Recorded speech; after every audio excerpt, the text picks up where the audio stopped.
So ma'am, बचपन की कमियों को फिल करने के लिए हम जनरली टॉक्सिक पार्टनर्स चूज कर लेते हैं। कभी कभी ऐसा बोलते हैं ना कि रेड फ्लैग है या ग्रीन फ्लैग है। तो ये क्यों होता है कि हम हमेशा नेगेटिव साइड ही या टॉक्सिक पार्टनर्स की साइड ही कुछ लोग अट्रैक्ट होते हैं? ये तो बहुत ही पर्सनालिटी से रिलेटेड है। इट्स ना मतलब बचपन का इसमें कम हाथ है, but as as personal when you grow up आप अट्रैक्ट होते हैं। यू सी कुछ चीज़ें हैं। I will give you very simple example, बहुत गहरी एग्जांपल नहीं लेते। कई बार बहुत गहरी लेते हैं ना तो बहुत ही ज़्यादा हैवी हो जाता है। जैसे आपको चोट लग जाती है, राइट? अब आपको बहुत ज़्यादा वुंड हो गया, वहाँ पे खून निकलेगा, उसके ऊपर आपके स्केल आ जाएगा। आपका वो स्केल जो वो रहता है, जो भी आता है, आप उसको फिर से ऐसे खींच देते हैं, राइट? तो उसमें कितना मज़ा आता है कई बार। तो ये ठीक वैसी ही फीलिंग है कि आपको एक और भी तय है, अगर आपने एक ज़िंदगी के कुछ सबक नहीं सीखे हैं, चाहे वो बचपन में है, चाहे वो अडल्टसन में है, चाहे आप यूथ में आए और मिडिल एज में आए, आपने अगर वो सबक नहीं सीखे हैं, आप वो सबक आपके अंत तक दोहराएँगे। ओके, क्योंकि आपने इस ज़िंदगी में सीखने की वो ज़हमत ही नहीं की है। आपने समझा ही नहीं उनको। आपने आपने सोचा कि ठीक है, आई मीन मैं गिरता हूँ, साइकिल से गिरता हूँ, चोट लगती है, वो आता है, वो पील कर देता हूँ, फिर से वो खून निकलता है, नेवर माइंड, वो लगाता हूँ। सेम चीज़, आप फिर ऐसे ही दोस्तों को ढूँढेंगे, जो ठीक तरह से साइकिल नहीं चलाएँगे, बिकॉज़ बेसिकली आप क्या कर रहे हैं, आप अपने ही मिरर को ढूँढ रहे हैं, जो आपको बैठ के आपके जो नेगेटिव्स है, उसको सहला रहा है। हाँ। ओके, उसको कह रहा है नहीं, नहीं तुम में कोई वो सारी दुनिया खराब है, तुम ही सबसे सही हो। तुम में कोई प्रॉब्लम नहीं है, सब में ही प्रॉब्लम है। सो इससे क्या हुआ? आप वही यस, इट्स वेरी कम्फर्टिंग। आपको और क्या चाहिए? आपको यही तो चाहिए ना कि कोई आपके जो गलत सही का कोई आपको जज नहीं कर रहा है। आपने ऐसा ही इंसान ढूँढा। मतलब मैंने ऐसा इंसान ढूँढा जो मेरे साथ बैठ के वो मेरे को बोल रहा है कि आप ही सही हैं। So it's a mirroring effect. हाँ, क्योंकि अपने दोस्त आप खुद चूज हाँ, करते आप हो ना। खुद ही चूज़ करते हो। अब वो दोस्त के वो भी ट्रॉमा, मैंने ट्रॉमा बॉन्डिंग की बात की थी ना। अब आप ट्रॉमा पे बॉन्डेड हो ना, आपका जो ट्रॉमा है उसी पे बॉन्डेड हो। आपने देखा अरे उसके 5 ब्रेकअप हैं। अब उसके 5 ब्रेकअप में मान के चलें कि वो लड़का है और वो कह रहा है कि वो तो औरत ही यूज़लेस थी, वो दूसरी वाली भी यूज़लेस थी, तीसरी वाली भी यूज़लेस थी। आई मीन इट्स लाइक होता जा रहा है। ये सारा बचपन की कलेक्शन से नहीं है मोस्टली। बट हाँ, बचपन के साथ मेटामॉर्फे है। मतलब वहाँ पे कुछ हुआ होगा। अब आप उसको ये नहीं कह सकते कि बचपन में उसके पिताजी ने 4 औरतें छोड़ी थी। नहीं, बट बचपन में उससे रिलेटेड कुछ ऐसा हुआ होगा जो आज वो इंसान मिरर कर रहा है। राइट? माँ-बाप हमेशा गलत नहीं देते हैं या घर के लोग गलत नहीं देते हैं, बट आपको क्या पता है कि बचपन में उसने कैसे किस चीज़ को, किस सिचुएशन को पकड़ा है। वो सिचुएशन सेम नहीं होगी, फॉर श्योर। कई बार होती है, अक्सर 10 में से 8 या 9 बार सिचुएशन सेम होती है, बट कई बार नहीं भी होती है। बट आप फिर भी उसको लेके चलते हैं क्योंकि आप उस सिचुएशन से अच्छा राहत महसूस करते हैं, क्योंकि आपको बेसिकली आपको क्या चाहिए कि कोई आपके ऊपर सूखी वो मिट्टी के ऊपर आके ठंडी ठंडा पानी डाले और वो मिट्टी की खुशबू आए। आप उस खुशबू को महसूस करने के लिए वैसे ही लोग चुनते हैं जो आपको आपके जैसी बातें करते हैं। कनेक्टेड फील रखें। अगर आपका स्पाउस तो अलग चीज़ है, अगर आपका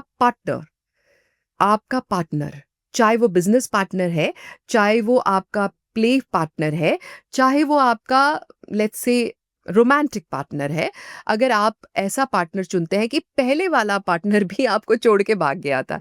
this is a very recent case history. ऐसा हुआ कि एक केस हिस्ट्री है मेरे पास, इनफिडेलिटी की केस हिस्ट्रीज़ बहुत आती हैं। उसमें जो हस्बैंड है, उसको मैसिव इनर चाइल्ड इश्यूज़ हैं, बिकॉज़ बचपन में माँ-बाप ने बचपन में फादर ने उसको, फादर का वुंड है, बहुत मारा कि तुम बिल्कुल यूज़लेस हो, तुम्हारे भाई बहुत अच्छे हैं, तुम बिल्कुल यूज़लेस हो। एक कॉलेज छोड़ा, दूसरा कॉलेज छोड़ा, तीसरा कॉलेज छोड़ा, इवेंचुअली उन्होंने डिफेंस पर्सनल बने और वो उन्होंने डिफेंस जॉइन की। क्यों? अब आप कहेंगे बट वो तो डिफेंस पर्सनल है। अब देखिए, डिफेंस में जाके उनको उन्होंने प्रूव करना था ना किसी पॉइंट पे किसी को, तो अब कर दिया। बट इशू ये है कि आपने एक चीज को छोड़ा, दूसरी चीज को छोड़ा, तीसरी को आपको यहाँ नहीं मन लगा, आपने कहा नहीं मुझे अच्छा एथलीट नहीं, मेरे को नहीं खेलना है, स्पोर्ट्स कोटा में नहीं, आप स्पोर्ट्स कोटा में अच्छे कॉलेज में चले जाते हैं, मेरे को नहीं खेलना है, आर्टिस्ट नहीं बनना है, ये नहीं करना है, या अब मैं आर्टिस्ट हूँ, अब मैं कल को, अब वो आप इमेजिन करने लग जाते हैं। आप एक मूवी की तरह आपकी जिंदगी आपके सामने चल रही है। आप इमेजिन करते हैं कि आज मैं एक आर्टिस्ट हूं, क्योंकि आपके पापा ने आपको बचपन में एक स्टेबिलिटी नहीं दी है। उसी तरह आपको एक लड़की मिलती है, आप उससे फ्रेंडशिप करते हैं, अब वो जो आपकी फ्रेंड है आपको छोड़ के चली जाती हैं।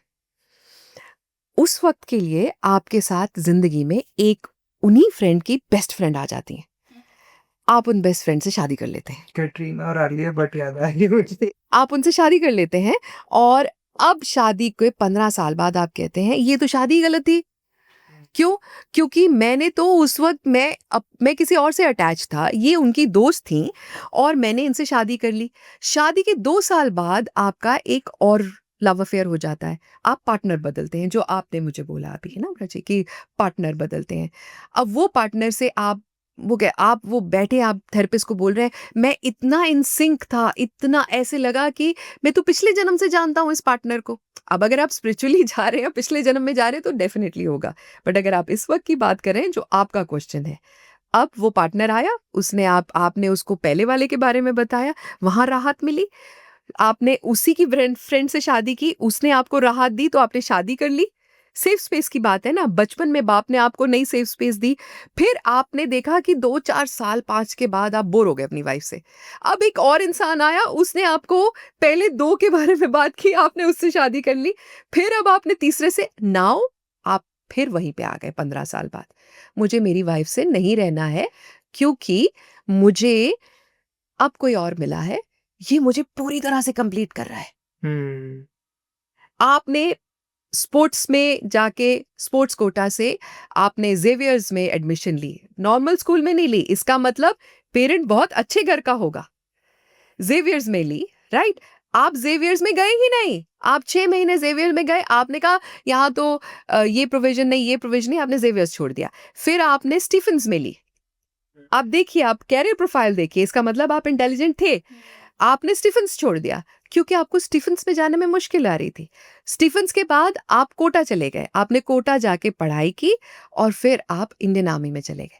आपने इंडियन आर्मी का पूरा टेन्योर नहीं किया, आपने आधे में ही छोड़ दिया, ओके। आपने पूरी नहीं की, आप रिटायर नहीं हुए इंडियन आर्मी से, आपने अधूरे में इंडियन आर्मी को छोड़ दिया। अब आप बताइए, क्या ये किसी भी तरह से औरतों से लागू है जो मैं बोल रही हूं?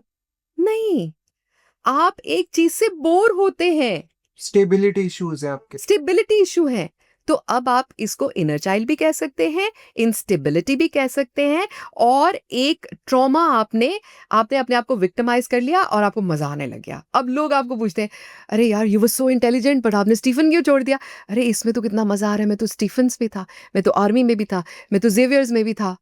आप देखो ना, आपको एप्रिसिएशन किस बात पे मिल रही है? सेम ऐसे ही एग्जांपल मैम अभी आदर जैन और मैं यही बोलने हाँ, वाली थी, आदर जैन एंड तारा सुतारिया, ये हाँ, उसने बेस्ट फ्रेंड से एग्जैक्टली। शादी कर और ली। उन्होंने तारा सुतारिया के लिए क्लियरली बोला कि बाकी मेरे जितने भी पास्ट Time रिलेशनशिप थे pass टाइम थे। पास थे, मतलब वो एक ऐसा स्टेटमेंट था, एक वेरी इमेच्योर स्टेटमेंट, हाँ। क्योंकि आप टाइम पास नहीं बोल सकते हो। ठीक है, आप अगर आपको आपका सोलमेट मिल गया है, be happy with that, but आप किसी को टाइम पास नहीं बोल सकते। मतलब उसने क्लियरली बोला था कि पिछले लाइफ के 4 साल और भी कुछ साल ये मेरी लाइफ के इधर टाइम पास ही थे और मैं वापस आके अपने एक्चुअल पर्पस पे आ गया हूँ। काफी डिसरेस्पेक्टफुल था ये तारा सुतारिया के लिए। श्योर, मतलब हाँ।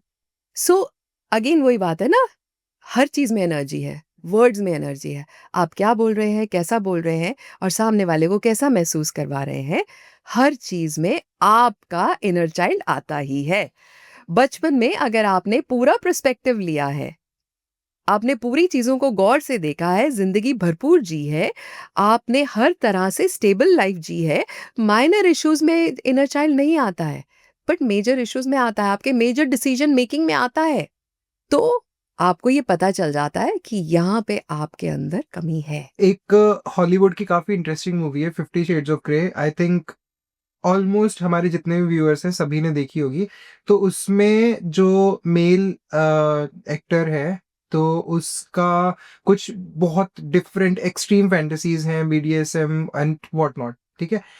बाद में पता चलता है कि उससे ये जो फैंटेसीज आई हैं अपने एक चाइल्डहुड ट्रॉमा से आई हैं, क्योंकि कोई एक ओल्ड एज लेडी थी जो उसे उसका सेक्सुअल अब्यूज करती थी। तो वो वहां से ये सारी की सारी फैंटेसीज लेकर आता था, एंड उसे कुछ हो जाता था जैसे ही वो अपने पार्टनर के साथ बेडरूम में कुछ इंटीमेट मोमेंट्स में होता था, तो उसे कुछ वो एक डिफरेंट टेंजेंट में चला जाता था। सो डू यू थिंक कि ऐसे जो मोमेंट्स होते हैं या जो ऐसे एक्सपीरियंसेस होते हैं वो लाइफ टाइम तक हमें हॉन्ट करते हैं? फॉर सम पीपल डेफिनेटली पूरे आई मीन अगर वो बच्चा एक एक ट्रॉमा से निकला है और उसको उसको बार बार अब्यूज किया जा रहा है किसी वजह से, उसको पुल एंड पुश करके अब्यूज किया जा रहा है, तो ये ट्रॉमा आपको डेफिनेटली दिखेगा, पूरी लाइफ टाइम दिखेगा, टिल द टाइम उसको बिल्कुल एड्रेस ना कर दिया जाए, उसको निकाल ना दिया जाए, हीलिंग ना कर दी जाए। जब आप हील कर देते हैं तो वो ट्रॉमा निकल जाता है। अब it's a very very challenging process. अब वो जो ट्रॉमा है उसका ये मतलब नहीं है कि वो सेक्सुअली जब भी अपने पार्टनर के पास जाएगा वो ये रखेगा, वो तो मूवी में उसको हाईलाइट किया गया है so that you know that portion is कि आप उसको हाईलाइट इसलिए किया गया है, maybe they wanted to address it at that, maybe the story was revolving around it, कि उसके आसपास स्टोरी घूम रही थी तो उन्होंने वो कर दिया। बट रियल लाइफ में अगर हम इस चीज को देखें तो जरूरी नहीं है कि उसकी सेक्सुअल लाइफ में उसको यहाँ ट्रॉमा दिखेगा। हो सकता है वो ऐसा वाला ट्रॉमा आपकी वर्क स्पेस में दिखे, आपके डिसीजन मेकिंग में दिखे, आपके आपके अदर कैपेबिलिटीज में दिखे, जैसे आपके फैमिली बॉन्डिंग में दिखे, तो ये आपके वहां पे भी आ सकता है। इट्स नॉट कि हमेशा हम वैसे ही रहते हैं, नो। कई बार ऐसा भी होता है राज, जैसे ऐसी सिचुएशन में जो मेरे पास एक केस हिस्ट्री है वो बहुत इंटरेस्टिंग है।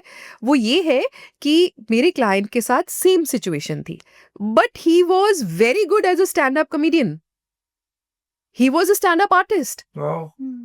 आई मीन मैं तो उसको देख के हैरान रह जाती थी कि जब वो थेरेपी करता था तो वो एक अलग शख्सियत, अलग अंदाज, अलग पहचान।